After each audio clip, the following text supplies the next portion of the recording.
I love Dan Campbell. Yeah, we love Dan Campbell. I think we all love Dan Campbell. Yeah, get that coffee. You're going to need it for this show, 2-5. I love Dan Campbell. I hated the call. I do not think that Dan Campbell is aggressive. I think that sometimes he's arrogant and he's asinine. I hated the call, E, and here is why. Do y'all realize that the Packers had only a 17% chance to win if he were to go for it? They had a 20% chance to win if he were to kick the field goal. Let me invert that for you. If the Lions would have just kicked the field goal, 83% chance to win. When you go for it, you drop your chances by 3%. So that's just the statistical math. Let's get that out the way for the nerds. Okay. Now let's talk ball. Let's talk ball, shall we? Stop treating Jordan Love like he Patrick Mahomes. We can't give the ball back to Jordan Love with 30 seconds left. He ain't Patrick Mahomes. Yeah. What has he proven to say we can't get the ball back to Jordan Love with 35 seconds left? I remind you all at home, if you go for it on 4th down and you do not get it, Jordan Love has to go 40 yards to kick a 50-yard field goal to win the game. But if you just simply kick the field goal and don't go for it on 4th down, Jordan Love has to go 40 yards to kick a 50-yard field goal to tie the game. So if you don't get it, he goes down to win. If you kick the field goal, at best, he goes down to tie. But again, who is Jordan Love that we respect him like a god? Not respect, that we fear him like a god. If it was Pat, I feel you. Don't give the ball back to Pat. But it's Jordan Love. Now, I'm not saying Jordan Love is a bad ball player, but he's going down the field to tie, not to win. Furthermore, you saw Goff almost trip trying to hand him the ball. So we sit here and we praise Dan Campbell as though he is the one genius walking the face of the football earth. And he's just not. And last year, we saw it cost him. Yeah, man. Lost in the NFC Championship game, Shady, by 3 points. And he left 6 points on the board, E, against the 49ers because he didn't kick field goals. Fool me once, shame on you. Fool me twice. Come on now. Come on now. I'm not getting fooled twice, 2-5. I ain't getting fooled twice. But so a while ago, I hate to make every block about my birds, but sometimes I have to. So you have to. Now, y'all was mad at Nick Sirianni for going for it. Throwing it. Bad play call. Bad boy, look at you. Hand it off to Saquon. Anyway, I love that, right? E, let me tell you why I love it. Yeah. Now, you've been on some great offenses, so you know how this works. I don't want to have to worry about the defense. I don't have to worry about if Jordan Love returns to Patrick Mahomes. We've seen worse things in the last couple of weeks. Yeah. Bears been playing trash all game against the Commanders. Yep. Somehow, some way, you make a score, now you're back in the game. You throw a Hail Mary, and they score. We've seen it happen over and over again, so why even play with that game? Look, listen. My offense, my running game has got us here at this point. We're going to ride or die with them. That's what they did. First down, still the game, field goal. What we talking about? Now we praising him. So one thing I don't like that you do, you got to stop doing that. When a team makes something identity, that's who they are. Yeah. I don't care how you want to see it or how you want to see it. The Lions are an aggressive team. Listen, it's 3rd and 8. I don't know, they cross their 50. And you back in mind and say, yo, if they get, 6 yards, now it's 4 for 2, they going for it. Sure. So you already know that. Sure. My thing is, as a player on offense, you expecting that. Because our coach is so aggressive, we're going to do it. Let me see that rock, James, real quick, E, real quick. Okay. 2-5, hold this rock. Now, hold the rock like you carried it during the games.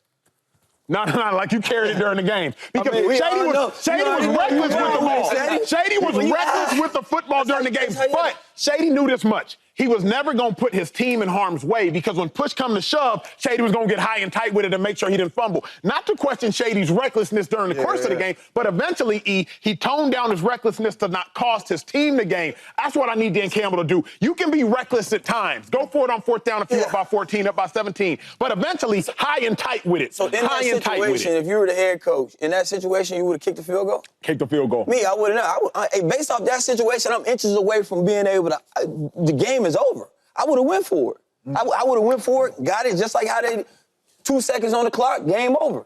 And that's exactly what he was supposed to do. But again, I'm with you, too, in terms of what he did in the playoffs. Now, if you go back to that, the San Fran game, how he did, I didn't agree with that. Because at some point, man, you got to sit back and say, I know this is my philosophy. I know that this is what I'm about. But, man, we got to win games. So, but in that situation last night, he got to go for that. Back in that playoff game, I'm not going for it. But you say that real quick, though, before you go. Yeah. He win games, though. He win games. No, he win games. That Niners game was bad, though. We got to admit that was bad. I agree with that. But what I'm saying is, that's how they win their games. Yesterday on 4th downs, like 4 from 5. Yeah, 4 or 5. Yeah. So that's what they do. So to be honest with you, though, last year, I wasn't really zoomed into Lions games. Fair. I wasn't. That's you know, fair. Lions was making climbing The hills. best team in that division that you played in? Yeah, I wasn't really tuned in to the Lions game. So I didn't really know how aggressive Dan Campbell was. Yeah. When it opened my eyes the very first time was the NFC Championship game, where I'm like, what in the hell is he doing? Right. That's what they do. Right. That is If you start on the shield, you go out on the shield. now. And that is what that is what Dan Campbell is doing. But to be honest with you, do you watch the players? Because right when it's 4th and 17, They believe. you know what I'm saying? So they already know that is the mindset of the football team. So you're going to go off on the shield. And to be honest with you, I absolutely loved what he said after the game because that's a coach that's in tune to the game. Because yes, he's not Patrick Mahomes, but he was in the second half. Every time Jordan Love. But let me ask you though. But here is why, James, because let's not just act like it was the last freaking play of the game. Yeah. Do y'all remember he went for it at his own 30? He did. At his own 30. When he went for it at his own 30, That was bad. Yeah, the that was win bad. probability went from advantage Lions to advantage Packers. Like the win probability had dropped 15% when he did not convert this 4th down. The Lions' win probability, it dropped 15% when he didn't convert that 4th down. We can't sit here and just applaud 100%. ignorance because it works. 100%. That's all I'm saying. Like, if Dan Campbell had shown us collectively that he has the mental pliability and flexibility to say, you know what, I'll go for it here, but I won't go for it here. He hasn't shown us that. Because in the Niners game last year, he still was just arrogant and said, I'm going for it every single time. Eventually, relax, big dog. It's going to end up costing you a game just like it did last year. So here's the thing, though. Okay, playoffs come around. Will he do that in terms of when he on the 30-yard line, what he did in the playoffs? They're going to beat Detroit. The Lions fans got to be upset if he does that and they go down and score and they lose. That's y'all saying that, right? But like you just talked about, when it's 4th down, they like, yo, what we doing, coach? They want that. Again, though, but So it's all about where you at. Though. So I'm a Warriors fan, right? Right. I love the 3-ball. So before they start winning championships, they still was doing that. And people was like, yo, how y'all gonna really compete? Because the one year they made the playoffs, right? They went out early, but it's like, how they gonna compete, keep doing it? Shoot all these threes. Eventually, the bad Warriors became good because they identity was shooting threes. Why change who we are? Yeah, because it's the same way how they used to be, the Lions used to be weak and we never wanted to watch them, but they start going for the 4th down over and over again. Now they nice. You cannot stay identity. You can't disrespect the game of football and think you will win. 100%. Not only in my mind, especially when Dan Campbell went for it at his own 30, is he disrespecting the game of football. He's disrespecting the opponent. But you think so lowly of the Packers that you can spot them 7 points and still win? Fine, works against the Packers. Try it against the Eagles. Good luck. Give Jalen Hurts a short field. Give Nick Sirianni a short field. Give Saquon Barkley. Like, you can't disrespect the game of football and the opponent, Every James time Jones. they gave the Packers a short field, the Packers scored a touchdown. And they still lost. found a way to win the game. My only thing is this, right? I do agree sometimes he is reckless, but that is who they are. Come on, man. They are 12-1 right now because they go for it a lot on 4th down. They easily could have 3 losses if they do not go for it on 4th down.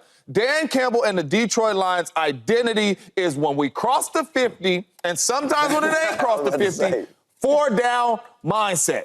And 90% of the time, they get it. And he might not win a Super Bowl doing that, but he's gonna die on that shield. But how long do you do this? This is my last question regarding, and then we got to transition to a different conversation. How long is it? Well, it's just who I am.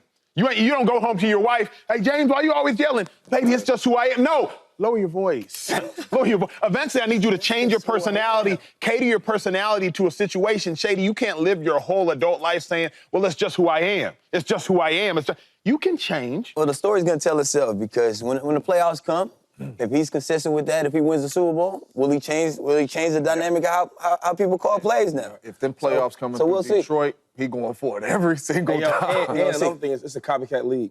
It is a he started copycat doing league. this, going for a 4th down all the time, and they win the championship, or they get to the Super Bowl. Yeah. Everybody's going to do this. I agree with that Another wholeheartedly. thing, though, him going on those 4th downs with a banged-up defense, though, like, is that the smart play? You know what I mean? Or it's on the same time. Or is it the smart play because of Our defense? defense is banged up. We got a lot of injuries over there, and we got these boys on the ropes. Right. You know, offense, we the best in the league. Let's go for it. Yeah. Well, either way, the One of my Lions, I think, strengths. now have won 11 straight games. James, clearly you had a lot of vested interest in that game last night as a Packers alum. Watching the Lions now, are the Lions officially Super Bowl ready? Yeah. Is They this like the Super norm? Bowl Is this ready? the norm for y'all? Huh? This is the norm? Like, Lions to sweep y'all every year? Is this the norm? Now you know. No, I'm just asking. Now you know the Green Bay Packers own that division I'm just for the asking, last brother. decade. I'm just asking, dog. brother.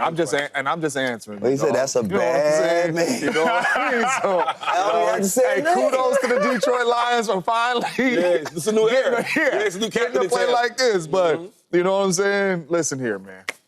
They are Super Bowl ready. They are, and they're Super Bowl ready because their head coach go for it on 4th down. No, no. To be honest with you, watching that game last night, the Green Bay Packers was the most physical team on the football field. Mm-hmm. They dominated the trenches. The Detroit Lions could not run the football on us, but Jared Goff delivered with that right arm. And I said, man, like, you want to get the game like that. You want to stop Sonic and Knuckles and put this ball into Jordan Love's hand. In Jared Goff's hands. And Jared Goff said, hold on. Jared Goff made all the right plays in that game, especially in the 4th quarter, and he willed this team to victory when they were stopping the run. They are Super Bowl ready. Obviously, that team has a lot of injuries, and they still overcame that. But the quarterback is playing at a very, very high level. Yeah. And he's playing at a very, very high level in very high situations, too. You know what I'm saying? When the game is on the line, he is at his best. And it ain't just a run game. That's what we seen last night. They put that ball in Jared Goff's hands when the game was on the line, and he delivered.